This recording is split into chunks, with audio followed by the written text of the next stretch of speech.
Welcome to Winter Sowing, Native Plants and How to Propagate Them, the second of two seed-related gardening workshops hosted by Providence Community Library. I'm Lee Smith, the Adult Services Librarian at Mount Pleasant Library, and I'm joined by Amy Fontaine, the Library Supervisor at Rochambeau. We're both really excited to partner with URI Master Gardeners and the Providence Seed Library once again to bring you this workshop. I have a couple quick housekeeping items. We have closed captioning enabled, so if you'd like to show or hide closed captioning, click on live transcript in the bottom toolbar. Your audio and video will remain off, but you're encouraged to use the chat and send emojis. You can ask questions at any time during the presentation. Just write them in the chat. We'll have a Q&A session a little later, and Amy will read them in the order that we got them. So I'd like to welcome our presenter, Dave Vissoe. He's the project leader of the Kettle Pond Garden at the U.S. Fish and Wildlife Kettle Pond Visitor Center, which is composed entirely of locally sourced native plants. He is a former URI Master Gardener Rookie of the Year and current Distinguished Educator Awardee. Dave, the floor is yours. So welcome, everybody. So how did we get these 5,000 plants in my backyard? And I have to blame this person, Peggy Buttenbaum, who was my mentor for winter sowing. It started in 2017 when I was working with her at East Farm Demo Garden, and she did a little 20-minute presentation on winter sowing. And at that time, I also started the presentation or the project at Kettle Pond. And I said, boy, wouldn't that be nice to propagate native plants? And that woman on the right is Erin Buca, who's my awesome project co-leader at Kettle Pond. She's always the woman behind the scenes, but she does so much work and has made that garden such a better place for the last couple of years. So first of all, we need to talk about the garden itself and what are native plants. But the focus of Kettle Pond Native Plant Garden is to preserving the biodiversity of Rhode Island's native plants, communities, wildlife, and pollinators. This garden was started by a grant from U.S. Fish and Wildlife.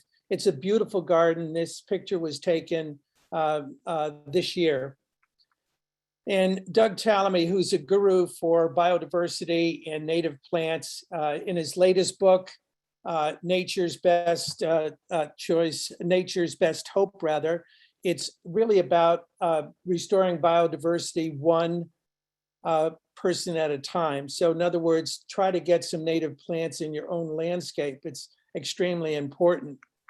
So in a word, native plants are local. They've been growing in particular habitats for thousands of years. They're also called indigenous, but that just means that they're well adapted to the soil and climate of the area. Hope Leeson had this slide in a presentation that this whole blend and interface between plants and animals have evolved over thousands of years. Sometimes it's for pollen and nectar, sometimes it's for sap from the stems. It could be a variety of things.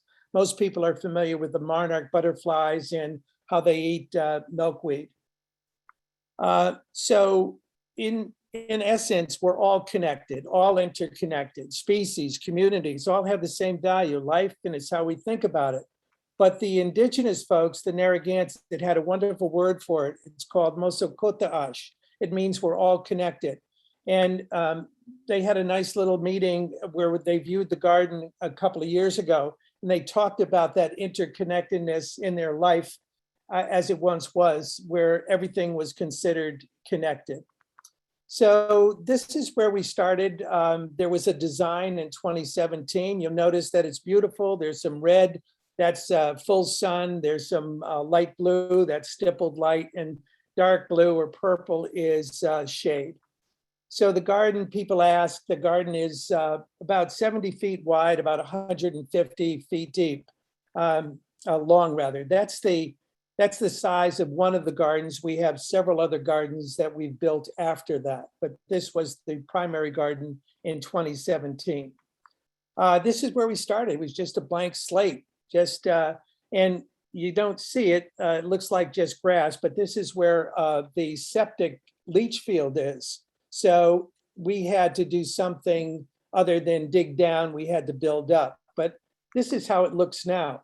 So you can see all the beautiful different native plants. You can see some of the butterfly milkweed, some Joe Pye and some New York ironweed, some hyssop leaf thorowort, some blue vervain, some other things. So we started by building soil, bringing soil in. It's a pH of 5.3, 5.5. It's sandy loam, which you find mostly in Rhode Island. Why so much soil? If you're planting a shrub, you need to be at least 2 feet deep. So you've got to have some depth there. And it's different than, this soil is different than what we would find if we were walking in Arcadia. You'd have different soil types throughout the refuge. What did we do to kill the weeds? Just 6 sheets of wet paper. Notice the varying contours, so there's texture and richness in that depth. And where did we get our plants? So the initial planting, and some of you may remember this, were Rhody natives. That's from the Natural History Survey. Hope Leeson developed that brand and those plants.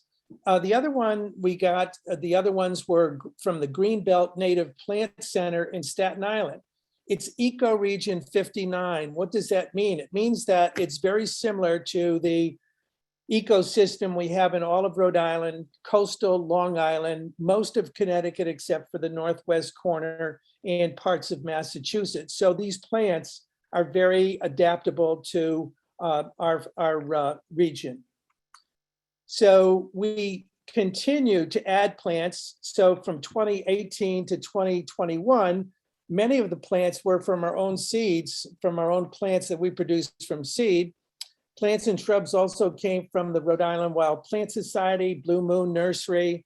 Russ Cohen gave us some from Edible Natives. Tish McGrail gave us some shrubs and some other plants. Planter's Choice in Connecticut is Eco 59 plants. We got some from there, and then also some from the U.S. Fish and Wildlife refuges.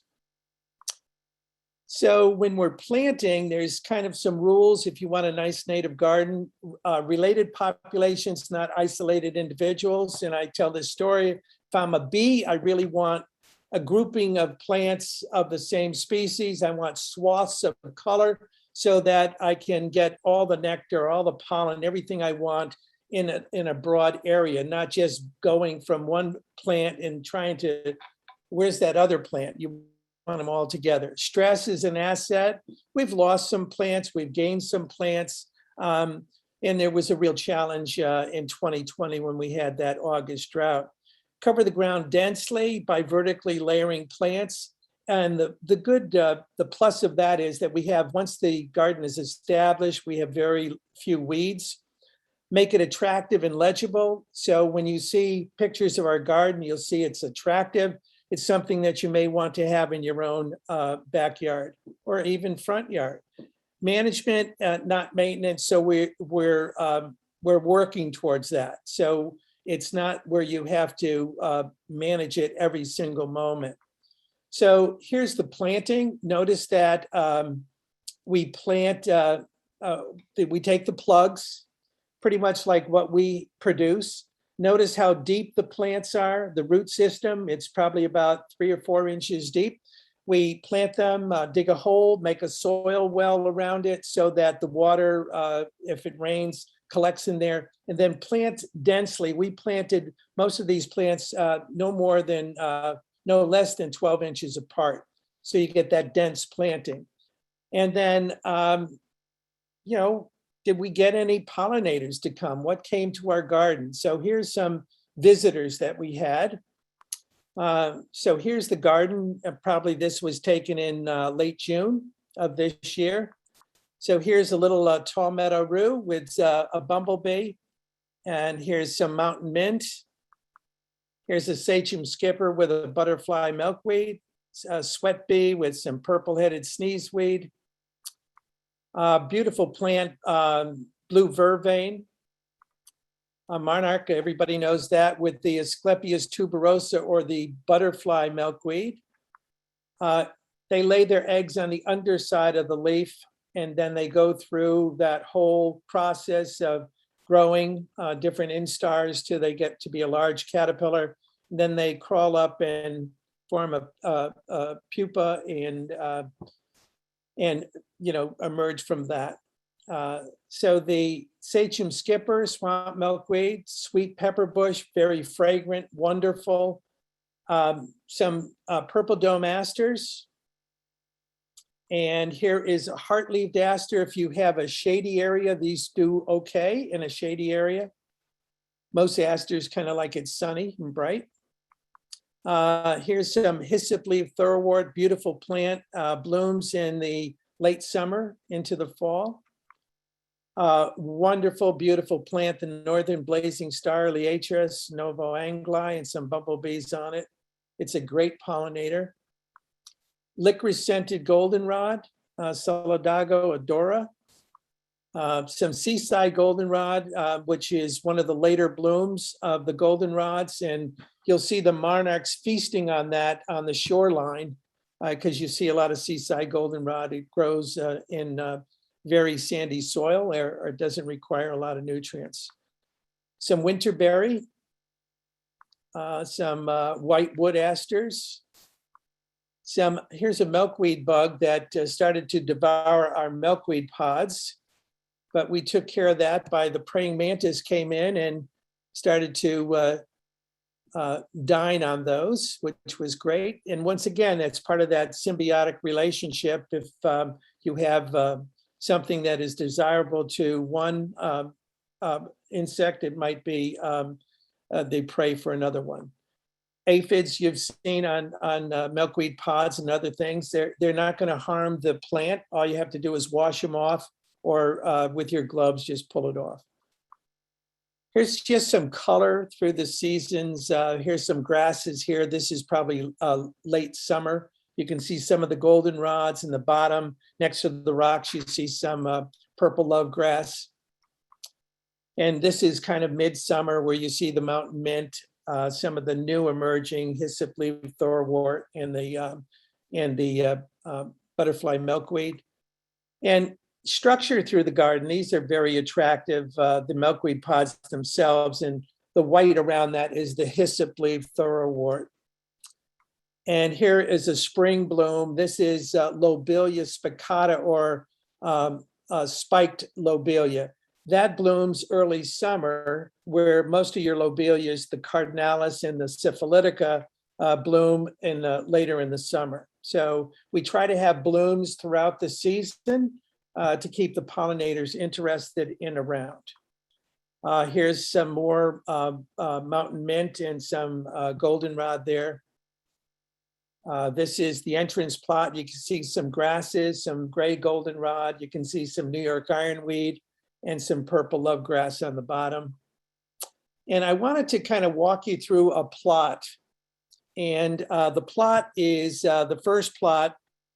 And it's one that is very attractive. A lot of people like this. This picture was taken probably in mid-June.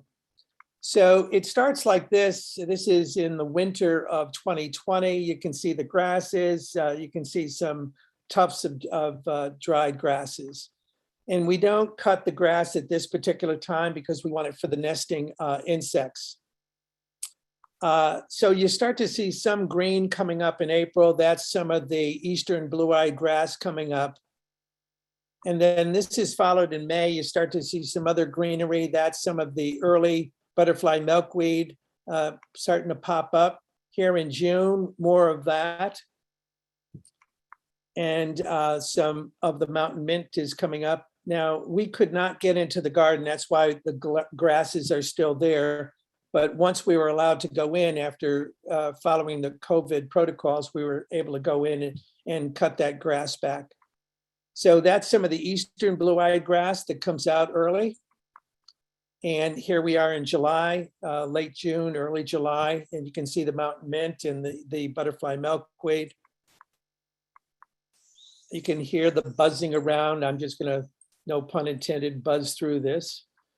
And then here we are in August. You start to see the milkweed dying back. You start to see the grasses becoming more prominent. Some of those milkweed pods again. And some people always say, geez, I never get the pods in time. Well, you can take these little rubber bands and put them around the pods and wait for them to ripen so that all of the seeds don't go flying about. Here we are in August. You can see more prominence of the grasses. And you can see the little blue stem grass, the tall blue stem, some switchgrass coming up. That's beautiful. That's little blue stem in the middle, and you have the hyssop leaf thoroughwort on the bottom. And here we are in October. All the grasses are dominant. It's still beautiful with all the fall colors, the browns, the golds, and snow came. And then I'm just going to go quickly. This is a plot that we had as you enter. We restored that plot. That's what it was in 2018. That was our second garden that we did. And here it is in 2019. And then I want to end this little piece of the presentation with the visitor center here. This was a hot mess. It was overgrown with invasives, poison ivy, mugwort, you name it. So you couldn't even see the building. Tish McGrail gave us a beautiful design, helped us out. So it's basically a 25 by 25 square, and then another 10 by 26 going the other way. Here's what it looks like now, lush with plants. We had a grant from the Wild Plant Society to help fund it. We removed some of the plants and moved them to other parts of the refuge. So you can see what we did. We had a rain garden here, and we moved some cedars, and we made a little overflow for the rain garden. So now it's ready for planting. So we brought in some plants, all native plants, some low bush blueberry, steeple bush, switchgrass, bayberry.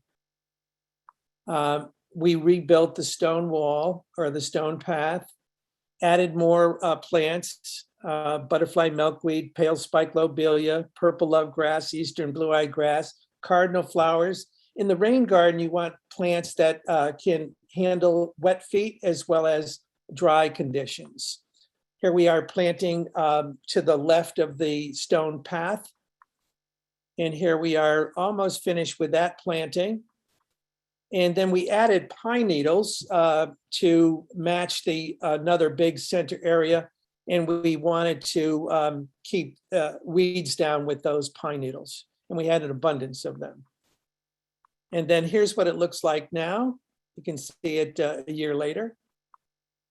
And this is the previous year. Here's what it looks like now, lush with plants. Here's some of the other plants, bearberry around the outside, some heartleaf asters under the ilex, bottle gentian, some winter green, which is a wonderful plant, northern blazing star, some on the path, some eastern blue-eyed grass, poverty oak grass. And here's what it looks like now. And here's this is that 10 by 26 foot area in front of that stone wall. And here's what it looks like now. But here is what the rain garden looked like then. And here's what it looks like now. It's dry, but every time it rains, it fills up. And it's generally drained within 24 hours. By the way, we have garden plots for everything, plot maps for everything. So it tells common name, Latin name, and their position in the garden. And we have that for all the plots, not only this one, but all of the plots, all 30 some odd plots. So our journey to plant propagation using winter sowing. So seeds in themselves are very, very beautiful. They're really pretty nice. Here you can see the reds and some golds and some yellows and just beautiful autumn colors and some of the white fuzz of the I think that's hyssop leaf thoroughwort there. So one of the things, if you're going to collect seeds, you got to get permission. You just can't assume that I can just go and collect seeds anywhere. You really need to get permission if it's not on your own property. And when you're collecting seeds, some are easy to see. I mean, the wild columbine, you can see that beautiful dark black seed. And then you can see the immature pod that's green. And so that gives you a clue right off the bat that you're going to be collecting seeds through time. They all don't mature at the same time. There's a range. So you're going to be collecting seeds throughout the time, throughout their seeding time. So some are easy, some are a little more difficult to discover. So here, make sure that they're ready to be collected. Make several collections over time. That's what I just said. This is some eastern blue-eyed grass. If you look at the between her fingers, you can see that some of the pods have opened up and you can see that dark seed. That's a great plant. It's a great spring bloom, eastern blue-eyed grass. And then all grasses, wavy hair, this is wavy-haired grass. It's a great, beautiful grass. It's very fluffy, very, it kind of sparkles in the sun, and it actually seeds in the spring. It's one of the first grasses, along with the poverty oak grass, that seeds early. All grasses just don't seed in the fall, so you have to be aware of that. The other thing is, this is greeny rush or Juncus greeni, and it has a beautiful seed head, but the question is this the seed or is it a capsule? So when you start that whole process, some seeds are easy to find, others are not. This is actually the capsule, and so that has to be crushed to release the seeds, and we do that in a variety of ways, which we'll talk about a bit later. The other one, this is a star sedge, Carex rosei, and they drop their seeds easily. We missed them the first couple of years. We said, well, we just weren't aware. So you've got to be aware so that you can pick them in time. Now, we did collect them this past year, and we did propagate some of the star sedge. This is one of the first, this is a great spring plant, golden groundsel, Pachyara, late spring, early summer. And it's one of the first plants that spread their seeds by blowing in the air. So you'll see a lot of these seeds, and they disperse and produce volunteers, if you will, throughout the garden. Here's some New York ironweed. This is early to late fall. Here is hyssop leaf thoroughwort. Once again, that's early to late fall. Solidago sempervirens is the seaside goldenrod. This is the Solidago caesarea. This is wreath goldenrod. It's one of the late cedars. Late bloomers, obviously, too. And then here is your milkweed. Everybody's kind of familiar with that. And that's usually early fall, late summer. And it's in that nice pod. And here's what you don't want to have collecting them. It's very tedious if the seeds are at this stage. I always say it's like herding cats. And so get them while they're in the pod or on the stem, rather than floating about. This is purple lovegrass. That's in the fall. And here's some little blue stem grass. It's a beautiful grass. It's one of, you'll see a lot of these in the fields if you walk around Arcadia, or you'll see it on the side of the road. I'll show you how we collect that a little later. Here is Indian grass. It's one of the prettiest grasses that seeds. And then here's Joan collecting some broadleaf mountain mint. And one of the things we found early on is that some of the seeds are as aromatic as the leaves themselves. So it's really quite nice. So mints have aromatic seeds, but some goldenrods, like licorice scented goldenrods, have also a very aromatic seed. So this is Aronia. This is red chokeberry. And we treat those altogether different when we're collecting those seeds. And so I'm going to just mention it. We just started collecting fruited seeds, if you will, and we'll start to propagate them this year and have some plants. But I want to just go over the protocol, if you will. So fleshy seeds, you don't collect in a brown paper bag, you collect it in a plastic bag. This protocol is always the same: Latin name, common name, date picked, and the provenance. That means where this plant is physically situated.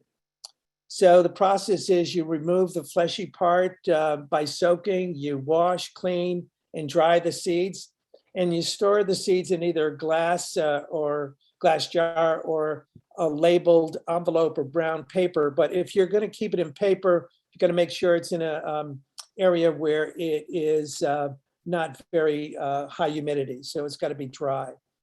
So this is Ilex winterberry, gorgeous, gorgeous. We have a lot of this at Kettle Pond. It's beautiful, beautiful berries, and the birds just love it. So this is an extremely important page. So if you played this again, you should really go to this site. Connecticut NOFA, which is Northeastern Organic Farmers Association. And if you go to that website, you'll find the Ecotype Project.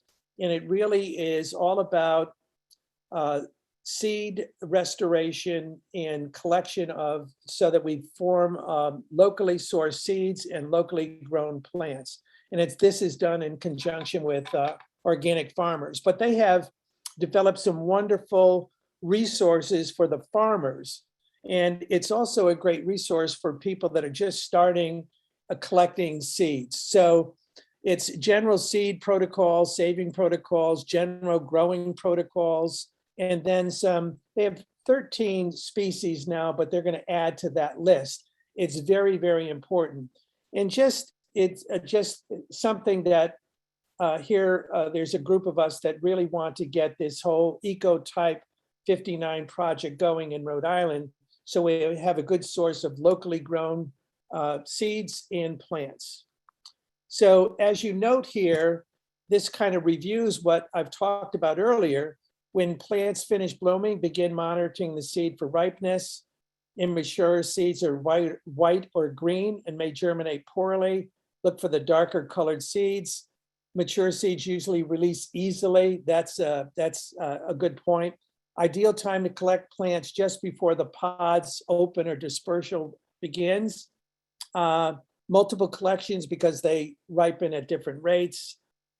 Moisture content of the seeds and fruit are complete to ripening. And then on the bottom, you just got to monitor that. When we collect the seeds and put them in brown paper bags, they're in my basement that has very low humidity. I have a dehumidifier there, so it's important that they don't have that moisture. So here is some points about storage, natural stratification. So some people have said, look, I have these milkweed pods here, and I just want more of them. So I don't really want to do the artificial stratification, cold stratification. I don't have the way to do that. So what you need to do just to clear an area, and you can scatter and plant some of those seeds on the ground next to it. You may have limited results with that because some of the critters like to eat the seeds. But we'll tell you all about the artificial stratification, because that's what we do with winter sowing. And then this is some of the specific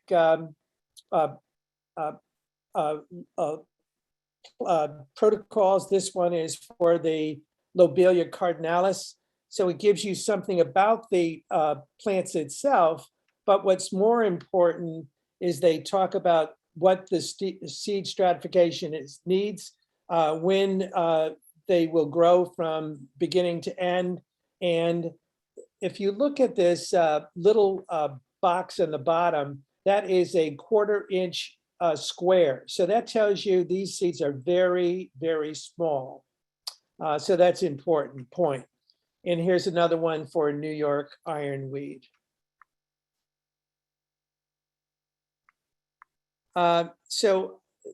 This is Little Blue Stem, and I'm just going to walk you through this. The video we had for this was out of sync, so it didn't work very well. So you take a brown lunch bag and you just simply place the grass stem in the bag, and you shake the stem and you label the bag just as I mentioned before: common name, Latin name, date, provenance, and then just close the bag. So here, just reiteration, this is butterfly milkweed, and common name, Latin name, provenance, date picked. And then if you're cleaning them, always mark cleaned when finished. And so I'm going to walk you through this cleaning this butterfly milkweed. Today we're going to talk about collecting seeds, and a very popular seed is butterfly milkweed. That's the one with the very beautiful orange flower. Asclepias tuberosa is the Latin name. There's a couple of things to make it easier. You have to assume that I just picked this off the plant. And you'll see that the pod, when do you pick it? Well, you pick it when the pod is brown and it's just started to crack a little bit. So what you want to do is to clean this. And I'm sure some of you have seen these things floating around because they travel. That's how they propagate. One of the ways is that the seeds travel through the air with this wonderful fluffy stuff. But it makes a real mess when you're trying to clean the seeds. So I'm going to share you a technique that makes it a little easier.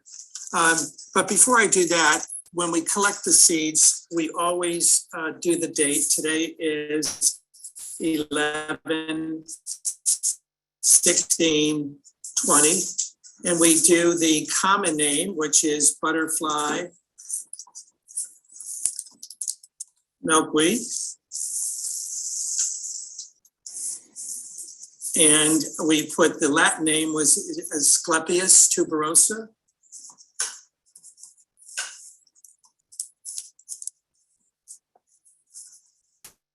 And I'm going to also add the provenance. In other words, where did we get this particular plant?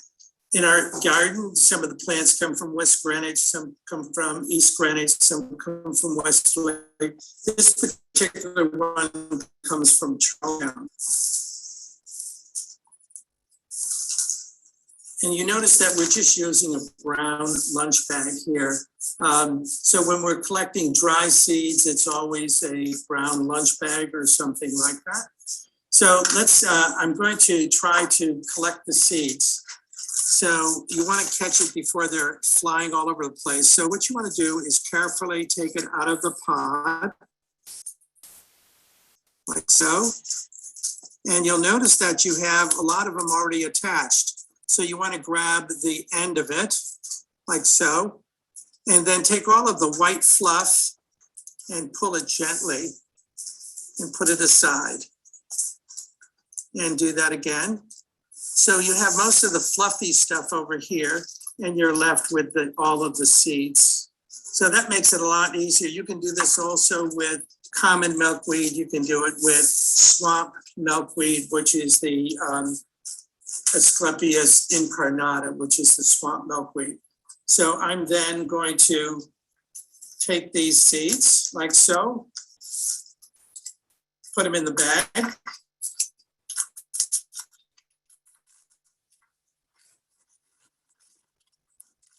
And mark the bag as clean. In other words, these are ready for planting.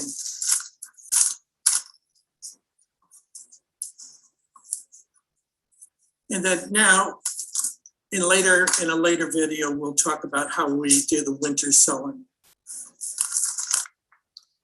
So when we're cleaning the seeds, we use different screens. So different size screens from 1/4 inch all the way down to quite small. So when you have seeds like Greeny Rush seeds and like the Lobelia cardinalis, they're tiny seeds. So you're going to need some of the finer screens. And if you just got screens, you can put masking tape or painter's edging tape around the edges so that you don't scratch yourself or whatever. And then you could staple that to some sort of wood framing and simply make your own. But the idea is that you need several different grades. Some of those are commercially sold that you could get also. So here's Peggy cleaning, removing the chaff from to release the seeds of the cardinalis. And this is a store-bought one, but you can see the different size screens. So the chaff stays on the top and the fine seeds go to the bottom. You can see it very small. So you can imagine how many that represents potential plants. Here we are cleaning some New York ironweed. And so the idea is to be keep it simple, keep it organized. So we have all the clean packets alphabetized, different grades of screens. So a lot of people are working at different things. Just cleaning up some of the butterfly milkweed that had a few extra tufts on it. And then in terms of the containers, you need something deep enough. It has to be 3 to 4 inches deep. You can go to the dollar store and get some containers. You can get spinach containers. You can get some cookie tubs. If you're prone to loving oatmeal cookies or whatever cookie you like at whatever store you buy them at, they usually have these deep tubs. So it doesn't matter what you use. They'll all work. What you don't want to use is some of the strawberry tubs that have lots of slats on the side because they'll dry out the soil very quickly.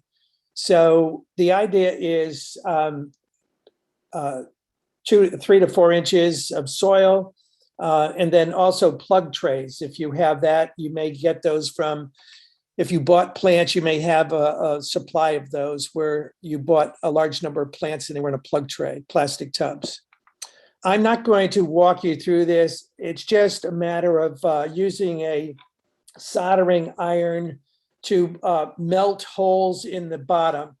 We use about 10 holes on the bottom, 10 holes on the top of the lids so that water can go in during the winter. It can freeze, etc., but it needs to get water. It can't be just sealed up and dry. So the other thing is that we need to have labels. It's extremely important. So we have labels for the inside, labels for the outside, and then you need some sort of book to give you some sort of planting guide. And we use the Kleina book, which is out of print. You can still get it. And some libraries have it, so you could use that as a reference. What do we use? We use the soil for planting, the potting soil is ProMix high porosity with mycorrhizae. Why high porosity? So if you are winter sowing, you don't want potting soil that's going to hold a lot of moisture. You want it to be well drained. So this ProMix is made up of peat moss, perlite, and mycorrhizae. Mycorrhizae is a fungus. And there's some lime to kind of moderate the acidity of the peat moss. What's the importance of the mycorrhizae fungus and there's a symbiotic relationship between the roots of the plants and the fungus. So what does the mycorrhizae get? It gets sugar from the plants. What does the plant get from the mycorrhizae? It helps to bring in the nutrients from the soil. So it's very, very important. And if you look at any of the research or see any of the pictures, there's a big difference of plants that are grown with mixed with mycorrhizae versus without it. It's found in nature also. It's found in your soil. Let me go back to that. Here we are at Kettle Pond native plant, and we're starting to mix up the soil for our planting. So we're using Pro Mix HP with mycorrhizae. HP is high porosity. We've had a lot of success with this. So doing Mary, one of the work here at Kettle Pond is mixing up the soil. So you notice it comes in dry, but we want the finished product to look something like this so that it just clumps in your hand. It's not wet, it's not too dry, it's damp, and it fits beautifully. And that's what we're going to plant in. So we're using some water to start the mixing process. And you want it to get to be well mixed. And in these COVID days, you'll notice that we are being COVID safety conscious. We have our masks on. We also have the windows open, so we're getting maximum circulation. So we're going to continue doing this. So we're mixing up the soil to get the right consistency. The next step is to load up the pots or tubs or trays. And we're going to try to have it so that it's about, what would you say, Peggy? How deep? Probably about 2 to 3 inches. 2 to 3 inches deep, so that the roots have a good opportunity to grow. And we're patting it down. And you'll notice that also we're planting wreath goldenrod. So you can see that we have the date, today's date that we're planting. We have the common name wreath goldenrod and the Latin name Solidago caesaria. So this is wreath goldenrod.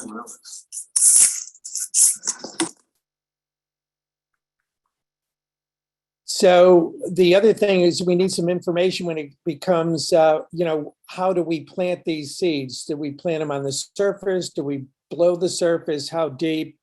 Do we water after planting? What do we do? And so it's very important because usually plants that need to be seeds that need to be on the surface, it's important that they be on the surface and not below the surface. If plants are below the surface, usually if you judge it by the width of the plant, that's a good indicator of how deep it goes if they don't need sunlight to germinate.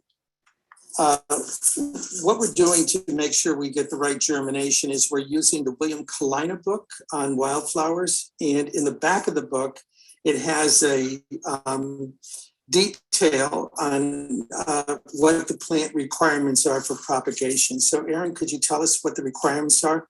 The requirements are for Solidago goldenrod. It says a symbol B, which means seed will germinate upon shifting to 70 degrees, cold stratification required. Cold stratification means that it needs to be below 40 degrees for at least 3 months, 3 to 4 months. And that's what we're doing now. So we're planting the seeds and we'll take it outside. And Peggy, you want to show us about planting? So we, once again, I think I mentioned this before, we have the label on the top, wreath goldenrod, Solidago caesaria, and the these seeds are rather small. So this is very tiny seeds.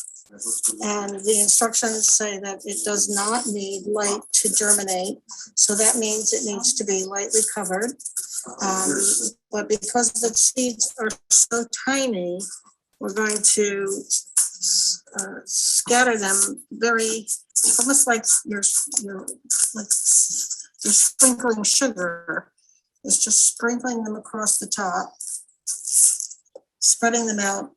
They're still going to come in pretty heavy, but sprinkle them across.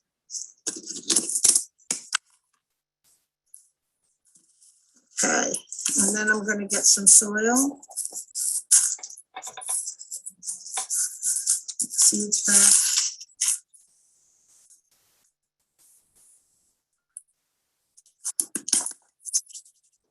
Take some soil from here and just kind of lightly cover them because they're so tiny. A lot of the tiny seeds need light, so you don't cover them at all. You just pat them in, but these do not require light to germinate, so we'll cover them, but we have to cover them very lightly and then pat them in. And then give them a spritz.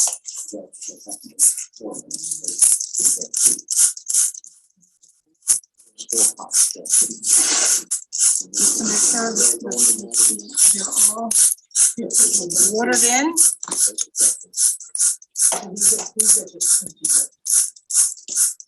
Put the label in.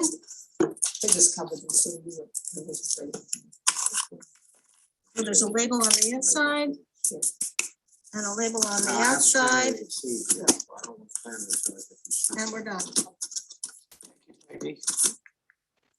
So here's from the Wild Seed Project in Maine.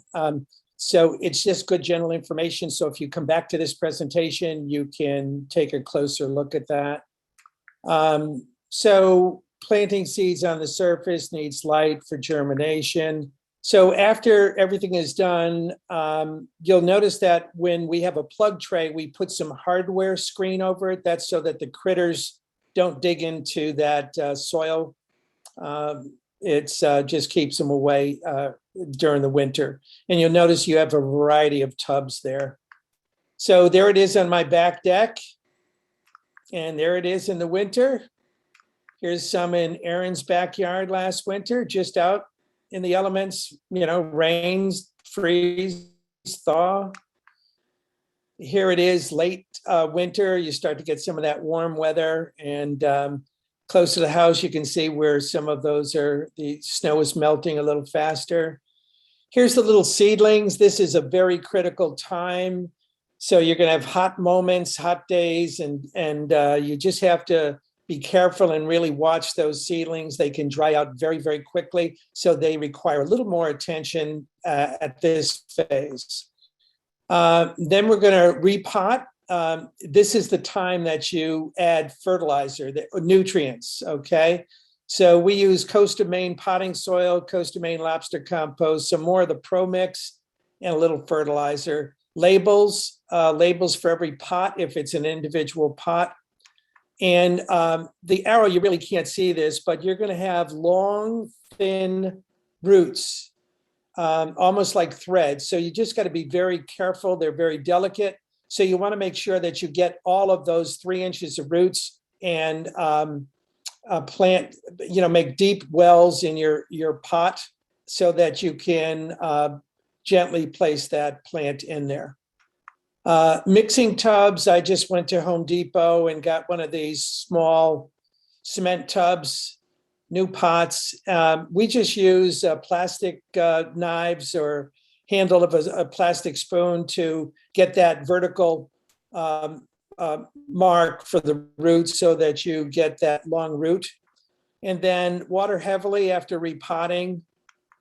And it takes a village. There were a lot of people that all Kettle Pond and some Trust and Pond folks, master gardeners, that helped to do the repotting. Rain or shine, you know, it was hard work. Here's Aaron filling up the dog pen. This was my Jack Russells who are locked in the next room. This is their old dog pen. Luckily, we have an electric fence now. So it's all fenced in, so it keeps the critters out. And then we have to repot. Some of these things get root bound as early as July, and we have to repot them again. You can see that how this this looks like it's either swamp milkweed or I'll just say swamp milkweed for now. That's needs to be repotted. Then they're ready to go on the ground here at Kettle Pond. And then we share plants with the refuge. Here's Nick Ernst, a wildlife biologist, looking at some of the 5,000 to 7,000 plants, taking them away to go to trust them. And then there were over 500 plants produced at for Trust and Pond Native Plant Garden right by the contact station, and then another 5,000 plus plants for their project this year that are planted around the field trail loop. And so that's how we got 5,000 plants in my backyard. Here are some good resources, all of the Kleiner books, the Xerxes Society Guide Attracting Native Pollinators, the native plant of the plants of the Northeast, that has some good pollinator information. I would recommend Ptolemy's books. They're excellent if you're a native plant enthusiast. It's extremely important that you read his writings. And this is a good field guide that I use all the time. So if there's any questions, seed collecting, you just got to go through time, winter sowing of plants, make by depth. Do they need stratification? Early sprouting of seedlings, you need to be careful. And then repotting of the seedlings, you just have to do that when they get root bound. That's it. All right, Dave, if you want to stop sharing your screen, I will start throwing questions at you. Okay, all right, let me do that. Okay. All right, so I'm going to start right from the beginning. Do you have an issue with plants flopping over where you would need to stake or bundle them with twine? Sure, absolutely. Native plants, if you take any of your like New York ironweed, you take your tall meadow rue, you take your some of the grasses, Indian grass, etc. So yes, but you can do it tastefully. We use some metal hoops. We use a variety of different things. There's some of the single stakes that you can get at Job Lot or something like that, depending on the plant. But yeah. Here's another thing you can do, and this is what they do at that Ecotype Project, because if I'm harvesting seeds and I have a tall meadow rue or I have a New York ironweed that gets 6 feet tall, what they do is they cut them late June or early June, mid-June, I would say. So then they don't grow to their full height potential. So you can do some of that too. So if you don't want it quite as tall. Okay. Is mugwort ever an issue with spreading and taking over? And how do you handle it? So mugwort is like, if you want to, we had a lot of mugwort in the rain garden area. So we literally turned over every inch of soil and grabbed every root we could. We had Dr. Noelle Wood, who is a gardener with us, and she is also deals with native plant medicines. And there's a lot of medicinal uses of mugwort. So she made us aware of those for tinctures and other things. But anyhow, you just have to literally turn the soil over, or it depends on where it is. If it's in your flower bed, you have to just keep on digging it out, keep cutting it, right? Okay. Do pine needles change the soil's pH? Well, it's a little, it's a little acidic, okay? So, but it has not seemed to bother any of our native plants because the pH of that entry plot was 6.3, 6.5. That's the one that had the sculpture in it. And it gets a lot of pine needles from a big stand of them right next to it, but I wouldn't worry about it too much. Okay, you talked about seeds in capsules. So the question was, do foxglove beard tongue seeds in capsules need to be crushed? Yes, I mean, you have to take that capsule out and so that the seed is released, right? Is there a reason why you have to take the white fluff off of the milkweed? Well, it could lead to mold. It could lead to a lot of different things. You really want, the less extraneous material you have, the better for seed propagation. Yeah, what I can say, Amy, is that we've had a lot of success. And so, and we've learned, we've learned a lot of things along the way. Can you leave a little fluff? Sure. But you don't want a lot of chafe. You don't want a lot of fluff. All right. I'm going to work my best on pronouncing this. Any tips for hemiparasitic species that require a host plant like Cataleya coccinea? Cataleya coccinea? I don't have an answer for that. Okay. So. Okay. All right. A couple of things about ProMix. Someone said they have ProMix, but it's not HP. Does that matter? Yeah, you really want the high porosity because you do not want to have anything. You want that high porosity at that time of year. You don't want it. There's some potting soils that actually contain or hold water. You've seen some of those advertised where it'll say something like, you don't have to water as much in the summer.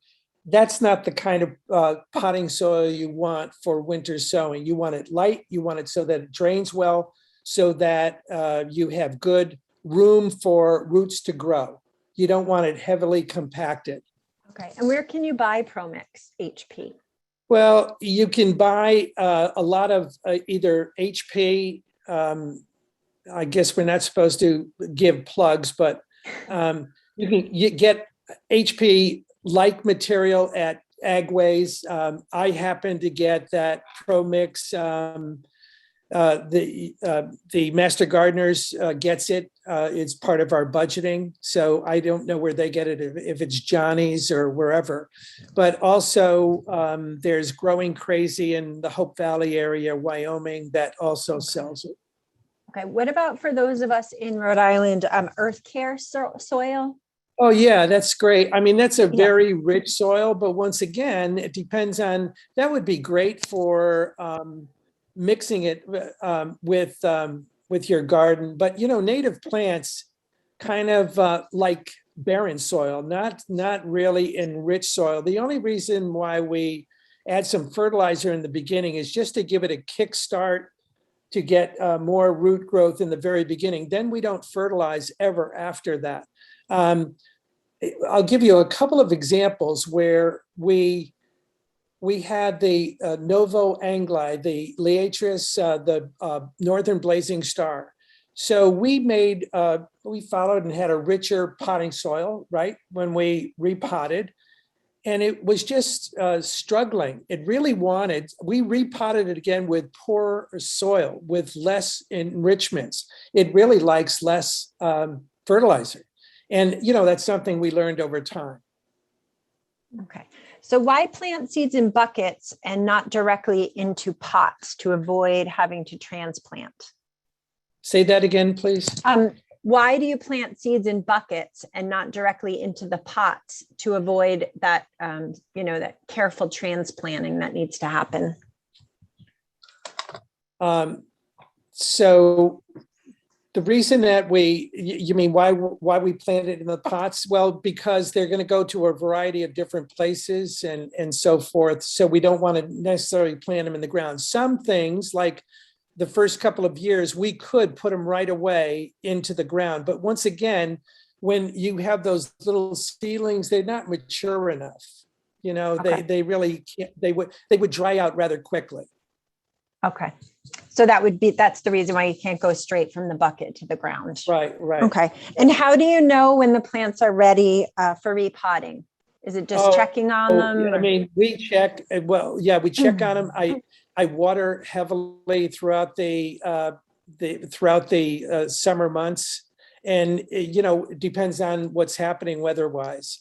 If you have a string of hot weather, you really have to be very aware, because even those smaller pots can dry out in a second. So you have to really be careful. Okay. We have and you can always lift them up too to see where the roots are, but you can tell by the heft of the pot if it has enough water or not. Okay. There's a container gardener who collected seeds from nursery plants. Are these Right. seeds viable or sterile?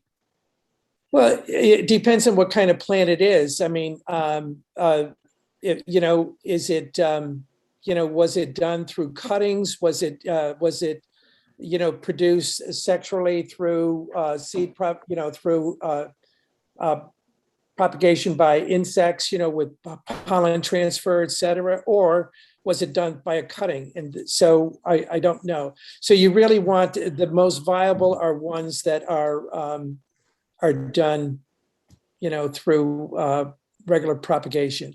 And then, if you have a nativar or a cultivar, that might act differently. Well, I'll give you a good example. We had the native plant box from URI. And so they have a purple dome aster, which is a smaller aster, about maybe 2 feet, where a regular New England aster is 4 or 5 feet tall. So the next year, when it grew back, one of the plants grew to 4 or 5 feet. So you had a different action happening there because it was a hybrid cultivar versus the native plant. Okay.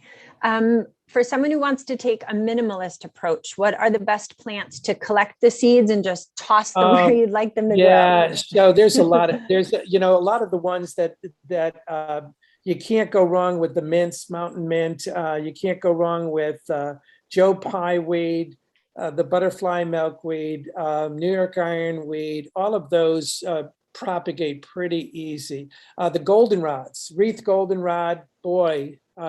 It propagates easily. A lot of your goldenrods will spread easily. But just from volunteers, I would say wreath goldenrod in particular, gray goldenrod in particular, seaside goldenrod.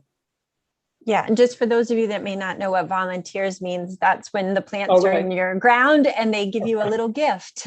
Right. They leave a friend. Right. And we get friends from the birds too. They collect the seeds and drop their seeds with. I love fertilizer. volunteers though. I love that. Like they're volunteering to stay at your yard. That's right. They love our place. Someone wrote, a garden club member is allowing our conservation committee to seed collect on a native plant meadow. Do you recommend going there a week ahead to scout and figure out what to expect to collect? Sure, absolutely. You really want, the more vigilant you are, remember it's about timing and all of that stuff. You may want to go, go a day early or late or whatever. It's important. Get organized, get your bags ready, label them, all of that. Know what is in that meadow, and make sure that when you're collecting in the bag, make sure that all you're getting is Joe Pye weed, or all you're getting is boneset thoroughwort, or whatever it may be, because we've had things where we have other plants mixed in by accident, right? Okay, we are a bit over, but we still have lots of questions. Right. Are you still okay? Yep, I'm okay. Yeah, and then we've got Fatema's going to talk to us about the Providence Seed Library. So I'm going to just see if I can get. Do you thin the seedling substantially after you transplant? Well, it's really interesting that you say that, and I'm going to give you something very important. I have a saying: you can pay me now or pay me later. If you sow heavily, especially those fine seeds, and you sow them heavily, you're going to have a carpet of seedlings. And so what you want to do is have faith in your germination, sow lightly, so that you get good root growth and so forth. And then you can separate your seedlings more easily and repot them. Does that answer the question? I hope so. If you had the top 3 natives that you would plant, what would they be? Say that again. Your top 3 native plants that you would plant, if you're only going to do 3. Okay, so I would say, I would have to have something that went through the season. So I would have some sort of, I would have Eastern blue-eyed grass, which is a low edging plant. I would have one of the butterfly milkweeds, butterfly milkweed is a great one. I would also have a fall plant, like one of the goldenrods or one of the asters. Okay. So you have to have something through the seasons. Okay. We are going to continue with questions, but I wanted to take a moment. Fatema Maswood, who is one of the people who started the Providence Seed Library, was going to do a presentation, but with all those questions, she's just going to back out and let Dave do his thing. But I wanted to just let you know, she's an ecological designer, educator, and artist. They collaborated with the Providence Community Library to start the Providence Seed Library as part of an art residency with the City of Providence Office of Sustainability. And they continue to collect seeds and seed stories to share in the community, as well as dropping off seeds to the 4 libraries of PCL that are part of the Seed Library. Fatema, did you want to add anything to that, or where people can get more information? Yep, yeah, we can hear you. Hear me? Yeah. Hi. So I was going to give a presentation, but instead, I think Lee and Amy are just going to send out the slides to everyone, so you can get a sense of some of the guidelines for the Seed Library. So I'm just going to give a really quick plug for it. So if you've listened to everything that David has shared with you and you've collected a bunch of native seeds, or if you garden and grow other food and medicine and fiber crops in your gardens, the Providence Community Library is accepting donations to the Seed Library right now. So you can drop seeds off at participating library branches, and you should label them with the common name, with the Latin name, which you can Google and find out. Include the growing location, the year, and any notes that you might want to add. So if it's an annual, if it's a perennial, if the seed is already cleaned, and that will all be written out. And unfortunately, I have to leave. So I'm so sorry. Thank you. Such a rushed presentation. Thank but you. Thank you, David, for all the knowledge that you shared today. And I hope to see a lot of native seeds enter the library. We have a few from the Wild Seed Project and from the Native Plant Trust that have flown out of the collection this past year. Thank you, Fatema. You are integral to this. We could not do this without you and everything that you do behind the scenes. So I just wanted everybody to see you and know that. Thanks, Amy. All right. All right. Good night. Thank you so much. Back to questions. If they have a high hoop greenhouse, can they winter sow in the greenhouse without covered containers? Yes, we did that the first year.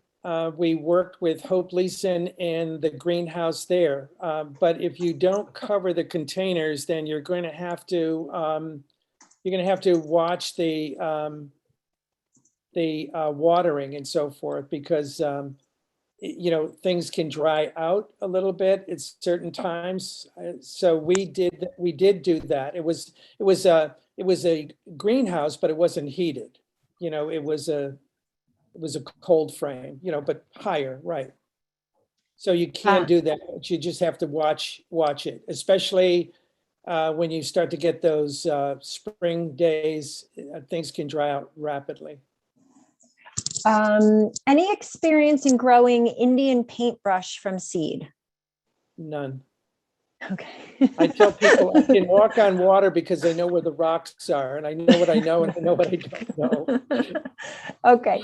How about growing trees using the winter sowing method, like a flowering dogwood or something?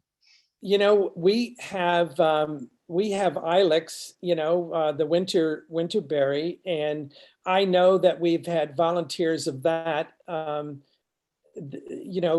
at Kettle Pond.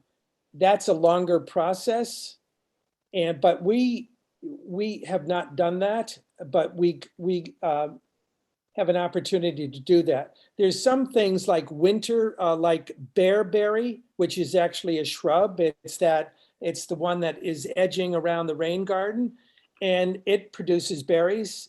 And so we might want to try that, but a lot of those things, it's a lot easier to do cuttings rather than start them from seed.